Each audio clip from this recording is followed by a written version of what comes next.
Assalamu alaikum, welcome back to the second part of Reborn, the story of Sister Mardiyyah Taylor, who has so far told us about how her research into Islam was started through the behaviour of a not so practicing Muslim, let's say that.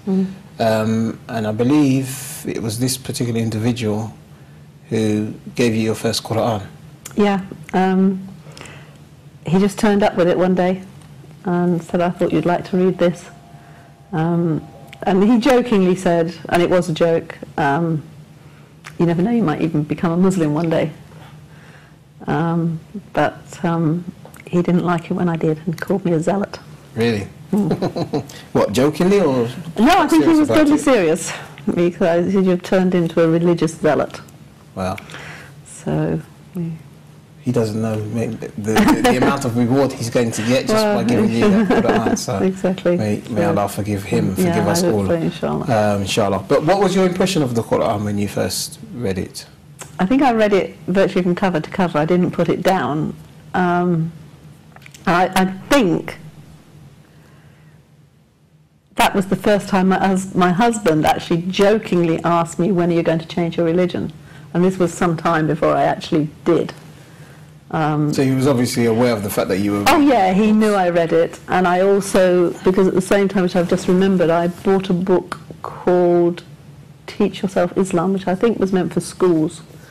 And I kept them both on my nightstand, and I would read them. He did jokingly say, oh, when are you going to change your religion? So yeah, it had a big impact. I read it from cover to cover the first time.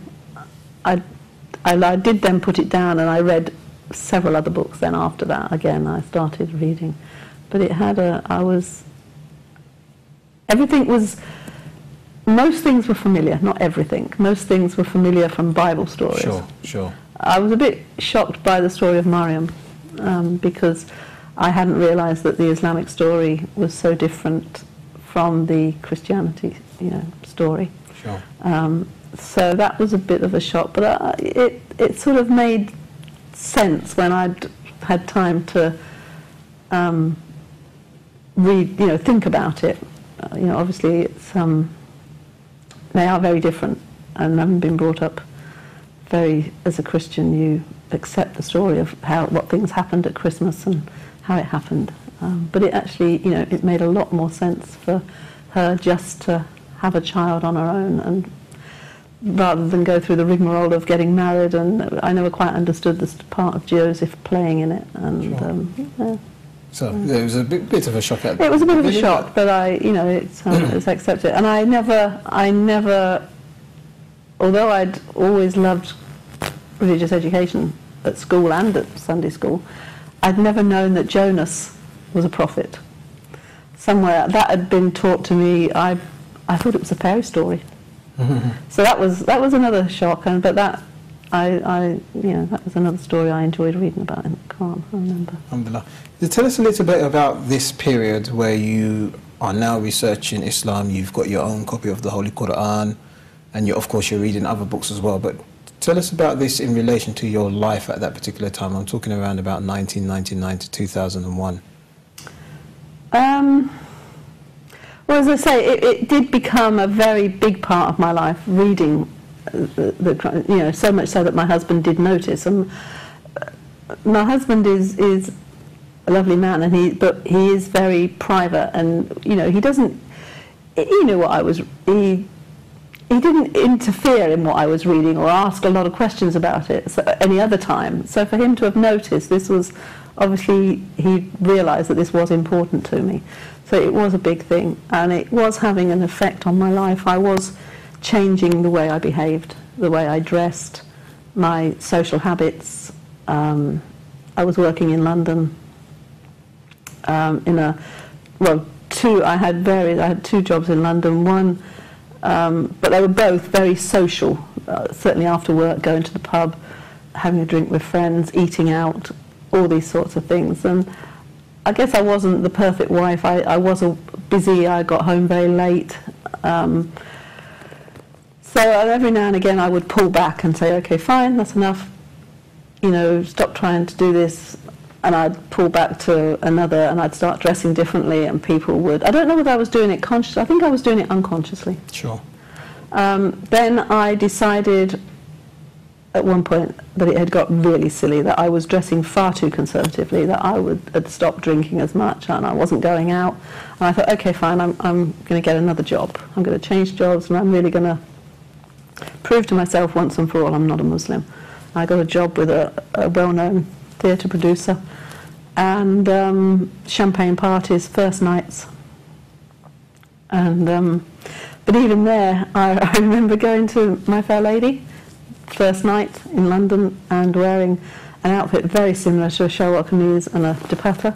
It wasn't, it was from a fashion house, but it was that style. And I remember at some point in the evening having the scarf on my head. There was all these actresses and actors, you know, big hotel in London, very dressed up, shall we say, and me very covered. And I'm thinking, okay, fine. You know, this didn't work. I haven't proved to myself I'm not a Muslim. So that is when I contacted 2 mosques. I wrote to them because I couldn't get telephone numbers, and I really didn't know where to go. I wrote to 2 mosques locally to me, neither of whom replied. Really? I found out that they were very much men only, very cultural, very Pakistani, one Bangladeshi. So they had no thing. And I then sat having lunch one day, and my daughter phoned and said, there's a plane gone into the Twin Towers. Whoops. And my first thought was, oh, God, my family aren't going to take me being a Muslim after. No, well, not my first thought, because my first thought when I got back to the office and they were saying, there's another one gone in, this is terrorists, you know. I remember the day very well. And I remember thinking, the Muslims are going to get the blame, and my family aren't going to like this if I become a Muslim. That was my first reaction. You didn't think to yourself, especially because there was this battle going on, although obviously it seemed like the inclination towards Islam was winning, but didn't you think to yourself, well, this is a golden opportunity for me to actually put this Islam cause to bed forever now? No, I do definitely remember thinking, my family aren't, I'm going to have to postpone this. This isn't a good time to do this. So you'd already made your decision? I think I had at that point made the decision that I'd certainly, as I said, contacted these mosques. They hadn't replied, and I was thinking about the next step and what I was going to do next. And getting back to the office over the next few days and weeks, I was forever defending Muslims and Muslim countries over various things that people were saying. It wasn't a nice time. I don't know, you know, whether you were in London at that time, but people were scared, and they were saying things. And I remember saying, you know, okay, fine, are we going to get rid of every Irish person? You know, we've lived with the IRA, we didn't throw, you know. So I was forever defending Muslims, and I was thinking, okay. And it got up to Christmas, and I can't remember if it was before Christmas or during Christmas, I decided that I would look for a job closer to home, so that I could, one, I really didn't like working in London after that. I'd had perhaps I'm a bit scared, I don't know, but I think that came into it. I decided to get out, but I also decided that it would be a part-time job. It's probably to do with the social. Yeah, it was everything. I just wanted to get away from the environment and thing. But I went back to work in the January and was told my contract wasn't being renewed anyway. This is in London. Yeah, so I was out of a job anyway. So I felt that was a good sign. It'd been taken out of my hands, and I did then get a job locally, part time, and managed to do more reading and research. And then I wrote to 2 websites. You wrote to 2 websites. Yes, one you said was a Salafi website. Yeah, I didn't know when I contacted them. I found them on these 2 websites, and I thought, okay, fine, well, I'll write to them both. I just explained that I was looking for more information with a view to converting to Islam, and I wanted someone to help me, teach me how to pray. You know, if there were some sisters there that could help, and they both replied. One was a lot closer to home than the other, so I although I stayed in touch with the other one, I went to the other one, and it turned out to be an Islamic centre in Luton. And it was a Salafi centre. And they were very nice. They taught me to pray, but I quickly realised that everything that was bit of this and bit of that, and it was shirk to do this and shirk to do that, and I was like, oh gosh, it didn't feel comfortable. But by that point I wanted to be a Muslim. I knew what I believed in, and I figured, okay, fine, I don't need to get into the politics of Islam. I think that was my thought. I can be a Muslim. I don't have to be Sunni. I don't have to be Shia. You were aware of the... Yeah, I was aware of the differences. Shias were the bad guys, I'm afraid. That was my understanding of Shias. Is that from your own research? No. This was from my background. That the Ayatollah Khomeini and the Iran-Iraq, not the Iran-Iraq war, but the Iranian embassy crisis and all these sorts of things. I just remember that it didn't have a particularly good press, Shias. Sure. So basically, the way in which Islam and Imam Khomeini was portrayed over the news, they put me off. And certainly my understanding of it and my thing. And I think if I had have known, I think I would have gone. I wouldn't have known what Salafis were. I would have known what Shias were. So I think if I'd have known these two websites, what they were before I contacted them, I would have gone with the Salafi one anyway. Okay. Okay. So the second one was a Shia website. It turned out to be a Shia website. Right. Yeah. So that was. I can't remember then. Yeah. So you were talking about how after a little while you were starting to feel a little bit uncomfortable with some of the way in which Islam was being portrayed to you. They wouldn't answer any of my questions. I had questions about Imam Ali. I had questions. Oh yeah, this was one of the ones because I went Imam Ali and everything was Aisha, and I would ask questions about Lady Fatima and they didn't want to know. And I then was shown a website one day by a very young, educated woman with a young child. Wanted to show me this website, and I really didn't want to look at it. And I said, okay, what about this one? And I went on to Ansar, and she said, I have enough trouble understanding what I'm told to believe without looking at anything else. And at that point, I was like, okay, fine. I don't think you're the right person for me to be teaching me. If you're that close-minded, I didn't want to know. Sure. So I then... And was this one of your mentors? Yeah. And at the same time, I was having problems with her and one of her friends, several of the sisters, all much the same age, in their early 30s, considerably, all young enough to be my daughter anyway, telling me that I couldn't stay with my husband.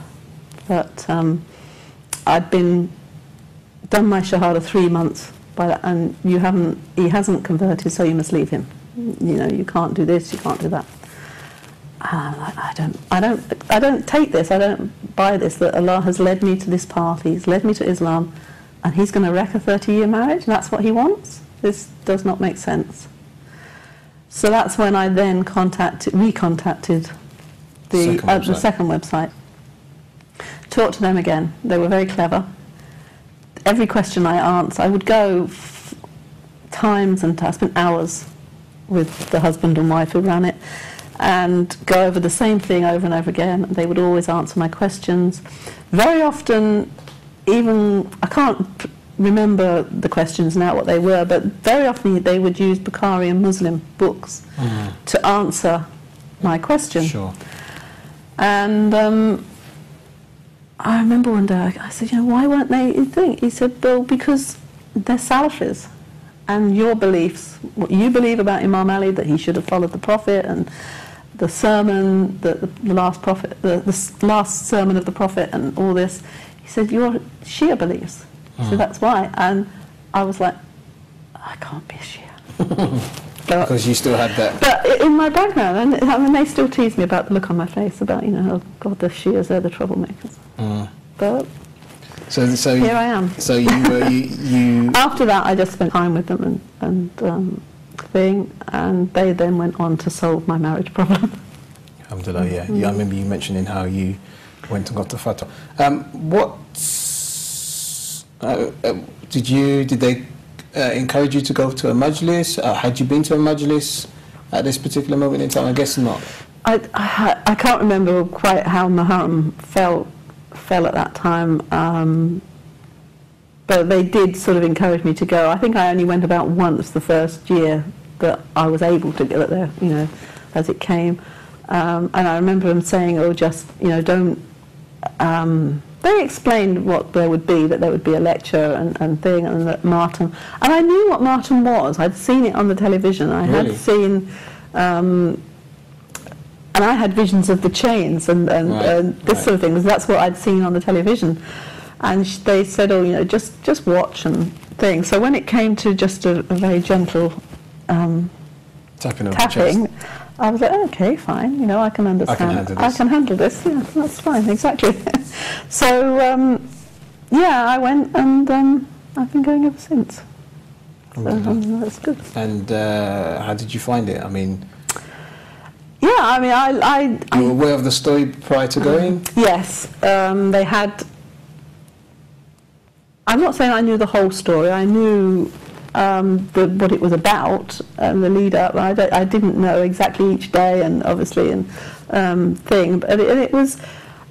I do remember. That's right. I've just remembered something. Just before I went, they gave me a tape. It's the story of Karbala. It's for a child. I think it's for children on the tape. And I played it in my car, and because I remember ringing. I remember having to stop my car because I had tears running down my face, and I'm ringing them up and saying, "Oh my God, I can't believe this story." You know, I've just had to stop my car because I can't see. I'm driving. Thing. So I was very moved by that. So I'm pretty sure that was before my first majlis. So you're kind of in tune with what it was all about, and yeah, definitely. And if you don't mind me bringing this up, it's just obviously something that you shared with me beforehand, and I think it's very important to share with your permission, of course. And this was about how, I think one year when you were actually now going on a regular basis to Muharram, you had a very tragic event happen in your family. Yeah, 2005, my youngest son was killed, and it was the 7th of Muharram he was actually killed. I'd come home from work very tired. Decided that I couldn't go because I used to travel to Stanmore, which was about 40 minutes drive from home, and I felt I was too tired to go that night. And by sort of 9:30 time, my son wasn't home from work, which was thing, and we were getting hundreds of phone calls because he was very popular, and his friends were ringing and saying, you know, why isn't he home? Where is he? And I was planning his funeral. I don't know why I was thinking, oh, you know, I'm going to have a reading from. I want a reading from the Quran. I'm going to have to try and persuade my husband. And I remember thinking, how am I going to do it? And I was giving. Just because he wasn't home. He just wasn't home on time. His girlfriend rang us and said, you know, why isn't he home? Do you know where he is? Was he going to do anything? Yeah, and as I say, I was planning his funeral. I was giving his belongings away. In my mind, I was giving him, you know, so-and-so can have that, that will remember him by that, and so his brother can have this, his nephew can have, you know, my grandson could have this. And then at 11:30, you know, there was a knock at the door, and I think by then my husband and I both knew that something had happened. And I just remember my husband coming in saying, you're going to have to be brave, Rowan's been killed. And he was very, very blunt about it. He came out and said it. But I didn't dissolve into tears or a thing. I just sort of, I can't explain how I felt. I felt quite strong at that time. It felt, you know, we had things to do, to organise, and I don't understand. I kept thinking about Karbala, you know, and the tragedy of Imam Hussein, how many people had been killed during that, and how lucky I was to have had my son, and how some people in other countries, you know, they have such disasters, they lose 5-6 members of their family perhaps, you know, at one time. I'd just lost my son. And I remember, I did feel quite strong. I couldn't, Well, I don't understand to this day how my husband and children and my parents, my family, got through it without a very strong belief, because... well, they say that you, from what you told me, it sounded like they felt you were the pillar, you were the... Yeah, I think, you know, people have commented that I appeared to be very strong over it, and I remember a conversation I had with my cousin, who was in tears. I think it was at... it was soon after Rowan's funeral, actually, and I said, well, it was his time. I said, you know, we all have a time. We're not here just, we don't go when we feel like it. We have a time allotted to us. I said, and this was Rowan's time. I said, you know, Allah knows why he went. Maybe there's something awful if he'd have been around longer. Something horrible would have happened. You know, maybe he'd have got on drugs, or you don't know. And I said, but this was his time, and this is what's meant to be. This is how it is. And Rowan is still part of our family. He, you know, we talk about him most days. We visit his grave. We talk to him. I moan about him, the grass growing around him, and my grandchildren talk about him. And it will always be like that. But he had his time, and you know, we had him for 23 years, and that's it. Alhamdulillah. So it sounds as though the fact that it actually happened in Muharram actually I think it helped, definitely. Yeah. No, I you know, every year in Muharram is hard. And it's doubly hard because I can't help, you know, sometimes it actually worries me whether I'm crying for Imam Hussein or whether I'm crying for Rowan. But they're so mixed up. Of course. That I actually don't think it matters. Of course. Because it was Imam Hussein who helped me get through it, and it was, so, you know, that's, to me. Sure. And the fact that you were observing Muharram on that tragic days, I think that's testimony enough. We've only got a few minutes left. I just wanted to ask, just to maybe conclude, what about your family?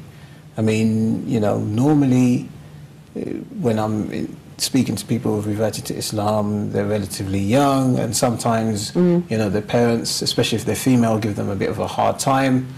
But of course you were, you know, established, if you like. How was it with your family? And I know your parents are still alive as well. I mean, how did they take to you becoming a Muslim? Well, obviously my husband was the first to know, and after he'd made the initial sort of, when you're going to change your religion, he did actually ask me again, some weeks, I can't remember, months later, and I said, I'm going to, very shortly. And he was a bit shocked to begin with, and he found hijab, my wearing, because I'd taken so long. I think this was the problem with my family, that I'd taken so many years to come to Islam. Hijab was important. I knew that was something that I wanted. So my family have all found that quite hard. They're more accepting of it now. I am the... People say, oh, you families are okay so long as they don't joke about you. But I think so long as they're joking about me, they make jokes about me... To me, about wearing hijab. So long as they're not making snide remarks or jokes about Islam, I can cope. And that's fine. They can joke about me and make fun of me and do all they like. You know, I just won't cook Sunday dinner for them, but it's, that's fine. So on the whole, you know, my mum said, her typical English mother, you weren't brought up to be like that, which I never quite understood what that was. But one of my sisters didn't mind at all because she's not religious. The other one was worried, as I said, about Christmas. What am I going to do at Christmas? And I said, well, it's a family occasion, I'll celebrate it. It's not, I haven't come to Islam overnight. It's something I've been thinking about for a long time, so I will carry on the way I am doing and have done for the last few years. You know, it's a family occasion, we'll celebrate it together. You have your belief. If you want to remember that, that's fine. You know, I'm grateful for my family that I have, that are loving, that love me, that respect me. And yeah, I love, you know, Prophet Jesus, you know, he's a prophet, and I can think about that at the same time, you know, I do. Sure. So, yeah, that's how it goes on. And would you say, I think I already know the answer, but I'm going to ask it anyway, would you say that the impression that your family members, be it your parents, your husband, your children, grandchildren, their understanding of Islam has improved through interacting with you or seeing you interact with Islam? I hope so. I hope so. I mean, I've been told, oh, you should tell them this, you should tell them that, you must... I don't. I don't lecture my family. I don't think... If they ask a question, I will answer it and we will have a discussion. If they don't, that's fine, we'll let them get on with it. I hope it's something in my behaviour, something that I do that may make them think, well, you know, why does she do that? She's a Muslim, maybe that's... And maybe it would just flick on a light and they'll decide to do it for themselves. I don't know. But I'm not going to force it into them. They're adults. My children were adults before I converted. Sure. So, and I've noticed that as well, that sometimes when, once you tell people that you've become a Muslim, then they gauge how successful you've been by how many other family members have become Muslim. No, unfortunately, I've had people say to me, you know, oh, well, if you haven't converted them within so long, you're not going to, and you should ditch, you know, particularly amongst Salafis, they're very strict about, you know, how I think, you know, why don't you just take your time with your family, accept them, respect them, they have a right to their own opinion. Sure. And so long as my family accept and respect that I have a right to my opinion, that's fine. Sure. And of course you're doing that anyway, and of course even if they don't revert to Islam, as long as their opinion of Islam is positive, is enhanced, that's fine. Alhamdulillah, you're doing a good and job. You know, certainly with my husband, I know his beliefs are very similar to mine, and you know, he's very respectful of it, and they all are, so that's Alhamdulillah. how it is. Thank you very, very much, Sister Mardiyyah. It's been a pleasure, and I've been looking forward to this interview for a long time, and thank you very much for taking the time out. I know you've come from very far away as well, and so I'd like to thank you on behalf of the whole Ahlul Bayt team, and of course all of our viewers as well. And just to round up, I'd just like to remind our viewers, if you know anybody who would like to come and share their story about their journey to Islam, then please contact us, reborn@ahlulbayt.tv. Thank you for watching. See you again, soon again, inshallah. Assalamu alaikum.